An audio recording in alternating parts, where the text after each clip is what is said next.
ಹೀಗೆ ಇಡು, ಲೆವೆಲ್ ಮಾಡಿ ಬಡಿಬೇಕು, ಹೀಗೆ ಬಡಿಬೇಕು.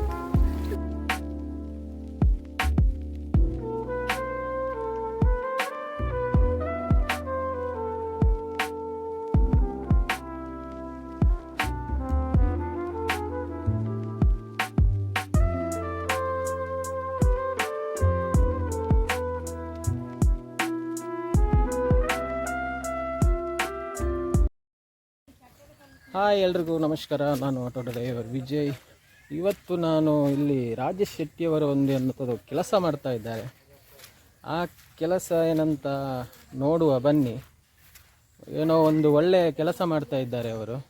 ಮಾಡೋದಕ್ಕೆ ಆ್ಯಕ್ಚುಲಿ ಹೇಳೋದಾದರೆ ನಾವು ನಮ್ಮ ಮೆಷಿನರಿ ಎಲ್ಲ ಮುಂಚೆ ಎಲ್ಲ ನಾವು ಕೋಣದಿಂದೆಲ್ಲ ಉಳುಮೆ ಮಾಡ್ತಿದ್ವಿ. ಈಗ ಕೋಣ ಇಲ್ಲ ಬಿಡಿ, ಈಗ ನಮಗೆ ಮೆಷಿನರಿ ಬರಬೇಕು. ಮೆಷಿನರಿ ಬರಬೇಕಾದ್ರೆ ಸರಿಯಾಗಿ ದಾರಿ ಇಲ್ಲದ್ರೆ ಬರಲಿಕ್ಕೆ ಅವ್ರು ಕೇಳುವುದಿಲ್ಲ.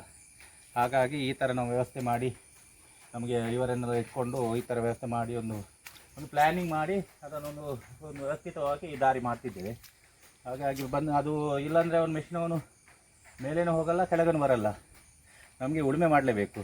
ಉಳುಮೆ ಮಾಡದಿದ್ದರೆ ಬೇರೆ ದಾರಿ ಇಲ್ಲ, ವ್ಯವಸಾಯ ಮಾಡಲೇಬೇಕು. ಹಾಗಾಗಿ ನಾವು ಈ ಥರ ಕಷ್ಟಪಡಲೇಬೇಕು.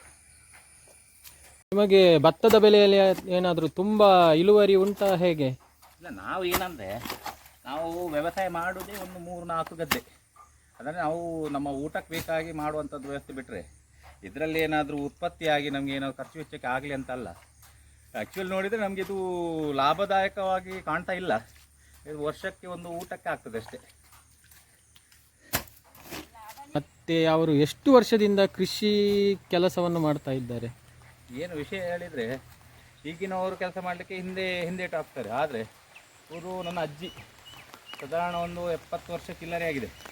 ಆದರೂ ನನಗಿಂತ ಗಟ್ಟಿದ್ದಾನೆ. ಅಂದರೆ ಕೆಲಸದಲ್ಲಿ ನನಗಿಂತ ಜಾಸ್ತಿಯಾಗಿ ಕೆಲಸ ಮಾಡುವ ಅನುಭವ ಉಂಟು, ಮತ್ತು ತಾಕತ್ತು ಉಂಟು. ನೋಡೋದವರೆ ಆ ಥರ ಕಾಣ್ತಾರೆ ನಿಮಗೆ. ಅದು ಬಿಟ್ಟು ನೋಡಿ, ಈಗ ನೀವೇ ನೋಡ್ತಾ ಇದ್ದೀರಿ ನೋಡಿ, ನಾನು ಎಷ್ಟು ಮಣ್ಣು ಹಾಕಿದೆ ನೋಡಿ. ಇದಕ್ಕೆ ಯಾವುದನ್ನು ಬೇಡ ನನಗೆ ಆಗ್ತಾ ಇಲ್ಲ ಅಂತ ಹೇಳ್ತಾ ಇಲ್ಲ ಅವರು. ನನಗೇನೆ ಅದನ್ನು ಹೊರಲಿಕ್ಕೆ ಕಷ್ಟ ಆಗ್ತಾ ಉಂಟು. ಆದರೆ ಈ ಅಜ್ಜಿ ನೋಡಿ, ಯಾವ ಕೆಲಸಕ್ಕೂ ಹಿಂದೇಟಿಲ್ಲ, ಅಷ್ಟು ಗಟ್ಟಿದ್ದಾರೆ. ಈ ಗಟ್ಟಿತನ ಬಂದದ್ದೇ ಅವರಿಗೆ ಈ ಥರ ಕೆಲಸ ಮಾಡಿ, ವ್ಯವಸಾಯದಲ್ಲಿ ಕೆಲಸ ಮಾಡಿ, ಮನೆಯದ್ದು ಕಾಡಿದ್ದೆಲ್ಲ ಕೆಲಸ ಮಾಡಿ ಇಷ್ಟು ಗಟ್ಟಿದ್ದಾರೆ.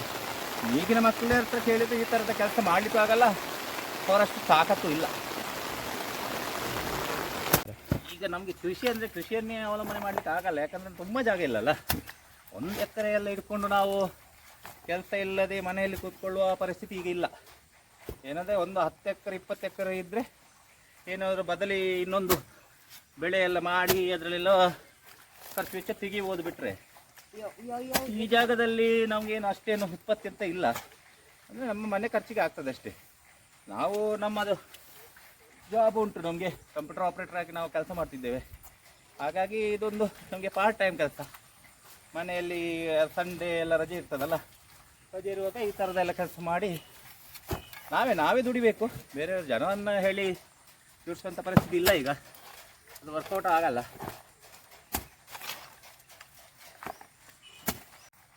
ಇಂತಹ ಕೆಲಸ ಮಾಡುವುದರಿಂದ ನಮಗೆ ಬಾಡಿಗೂ ಸ್ವಲ್ಪ ಎಕ್ಸಸೈಸ್ ಸಿಗುತ್ತೆ ಅಂತ ನನ್ನ ಅನಿಸಿಕೆ.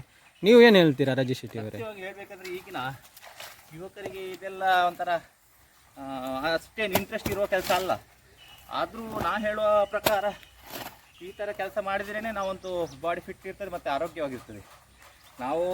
ನಾವು ಜೀವ ಸರಿ ಮಾಡಲಿಕ್ಕೋಸ್ಕರ ಯೋಗ ವ್ಯಾಯಾಮ ಎಲ್ಲ ಮಾಡ್ತೇವೆ. ಅದು ಮಾಡೋದಕ್ಕಿಂತ ಈ ಥರ ಕೆಲಸ ಮಾಡಿದರೆ ಸಾಕಾಗ್ತದೆ ನಮಗೆ. ಅದನ್ನು ಮಾಡಲಿಕ್ಕೆ ಈಗ ಯುವಕರಿಗೆ ಅಷ್ಟೇನು ಆಸಕ್ತಿ ಇಲ್ಲ.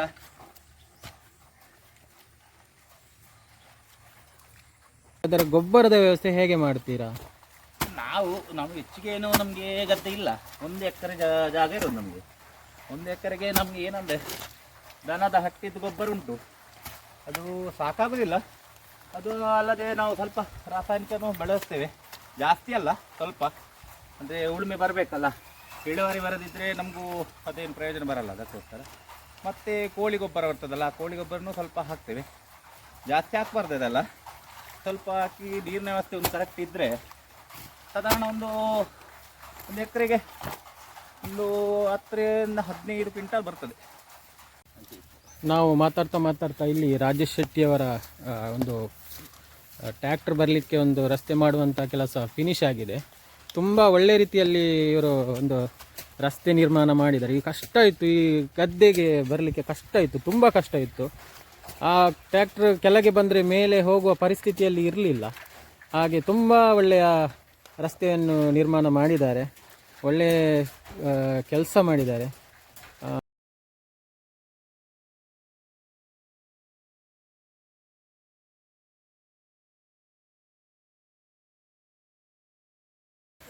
ನಮಗೆ ರಾಜೇಶ್ ಶೆಟ್ಟಿಯವರಿಂದ ಸ್ವಲ್ಪ ಕೃಷಿಯ ಬಗ್ಗೆ ನಾಲೆಜ್ ಸಿಕ್ಕಿದೆ. ಅವರು ಮತ್ತು ಅವರ ಅಜ್ಜಿ ತುಂಬ ಕಷ್ಟಪಟ್ಟು ಕೆಲಸ ಮಾಡ್ತಿದ್ದಾರೆ. ಇಂತಹ ಒಂದು ಕೆಲಸಕ್ಕೆ ನೀವೊಂದು ಲೈಕ್ ಕೊಡಿ ಮತ್ತು ಇಂತಹ ಕೆಲಸಕ್ಕೆ ಒಂದು ಪ್ರೋತ್ಸಾಹನೂ ಕೊಡಿ. ಆದಷ್ಟು ನನ್ನ ಈ ವಿಡಿಯೋವನ್ನು ಲೈಕ್ ಮಾಡಿ, ಶೇರ್ ಮಾಡಿ, ಕಮೆಂಟ್ ಮಾಡಿ, ಹಾಗೆ ಚಾನಲನ್ನು ಸಬ್ಸ್ಕ್ರೈಬ್ ಮಾಡಿ.